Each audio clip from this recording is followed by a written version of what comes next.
Hi everyone. UGC net Malayalam പരീക്ഷയുടെ syllabus പ്രകാരം unit 1 ഇതൾ 1 മലയാള സാഹിത്യം പ്രാരംഭം എന്ന യൂണിറ്റിൽ നിന്നുള്ള ഒരു ചോദ്യം നമുക്ക് നോക്കിയാലോ. ഒരുപാട് വട്ടം പരീക്ഷയ്ക്ക് റിപ്പീറ്റ് ചെയ്തു വന്നിട്ടുള്ള ഒരു ചോദ്യമാണിത്.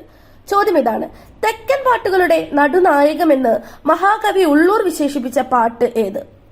ഓപ്ഷൻ എ കന്നഡിയാൻ പാട്ട്, ഓപ്ഷൻ ബി ഉലകുട പെരുമാൾ പാട്ട്, ഓപ്ഷൻ സി അഞ്ചു തമ്പുരാൻ പാട്ട്, ഓപ്ഷൻ ഡി രാമകഥാ പാട്ട്. ഏതാണ് ശരിയായിട്ടുള്ള ഉത്തരം? ഒന്ന് ആലോചിച്ച് നോക്കൂ. എക്സാം ഓറിയന്റഡ് ആയിട്ട് വളരെ ഇമ്പോർട്ടന്റ് ആയിട്ടുള്ള ഒരു ചോദ്യം തന്നെയാണിത്. ഓപ്ഷൻ ഡി രാമകഥാ പാട്ടാണ് ശരിയായിട്ടുള്ള ഉത്തരം. പാട്ടുപ്രസ്ഥാനത്തിലുണ്ടായ ഒരു ജനകീയ മഹാകാവ്യമാണ് രാമകഥാപാട്ട്. ഈ രാമകഥാപാട്ടിനെയാണ് ഉള്ളൂർ തെക്കൻ പാട്ടുകളുടെ നടുനായകത്വം എന്ന് വിശേഷിപ്പിച്ചത്. 280 വൃത്തങ്ങളിലായിട്ട് 3163 ശീലുകളുള്ള രാമകഥാപാട്ട് മറ്റു രാമകഥാ കാവ്യങ്ങളെക്കാളും വലിപ്പത്തിൽ മുൻപിലാണ് എന്ന് നമുക്ക് പറയുവാനായിട്ട് സാധിക്കും.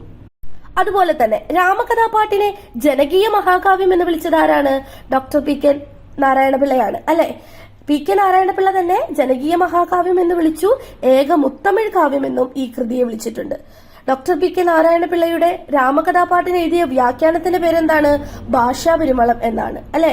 ഭാഷാപരിമളം എന്നാണ് ഡോക്ടർ പി കെ നാരായണപിള്ള രാമകഥാപാട്ടിന് എഴുതിയ വ്യാഖ്യാനത്തിന്റെ പേര്. അപ്പൊ ഇത്രയും കാര്യങ്ങൾ ഈ ക്വസ്റ്റ്യനുമായി ബന്ധപ്പെട്ടിട്ട് എക്സാം ഓറിയന്റഡ് ആയിട്ട് നമുക്ക് പഠിക്കാനുള്ളതാണ്. അപ്പൊ ഒരിക്കൽ കൂടി പറയുന്നു, തെക്കൻ പാട്ടുകളുടെ നടുനായകം എന്ന് മഹാകവി ഉള്ളൂർ വിശേഷിപ്പിച്ച പാട്ട് ഏതാണ്? രാമകഥാപാട്ടാണ്. Thank you learners.